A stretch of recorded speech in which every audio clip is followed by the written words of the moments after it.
I can hear your voice.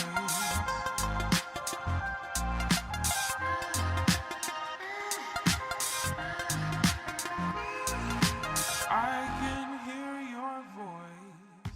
Leg press en unilatéral pour venir recruter ton quadriceps en position milieu et ton fessier en position étirée. Pourquoi utiliser de l'unilatéral? L'unilatéral va te permettre d'avoir plus d'amplitude de mouvement que du bilatéral si maintenant tu as un manque de flexion de hanche.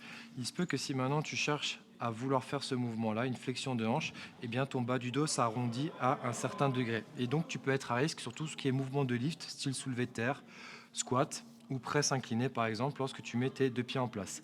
Là, on va pouvoir inhiber ce manque de flexion de hanche si maintenant on travaille en unilatéral, et donc ça te permettra d'avoir quand même plus de ressenti, plus de sensations, parce qu'on pourra chercher beaucoup plus de flexion de hanche et probablement beaucoup plus de flexion du genou au passage, et donc plus de travail d'hypertrophie sur ces deux muscles qu'on cherche à cibler. Donc du coup, tu viens chercher la distance en réglant directement le siège, tu cherches une distance où tu te sens à l'aise, et on va venir se mettre en place. Ce qui est ultra important, c'est que tu gardes toujours un bas du dos droit, vraiment droit, pas forcément en surcambrure, mais déjà droit et bien plaqué au niveau du bas du dossier. Tu inspires et tu peux faire ta première rep.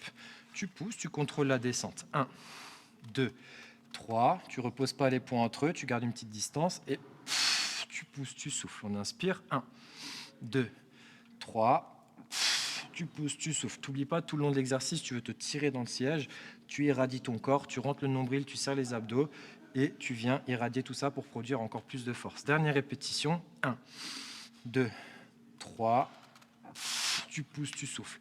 Et une fois que tu as terminé le nombre de répétitions qui t'a été demandé, tu peux relâcher en toute sécurité.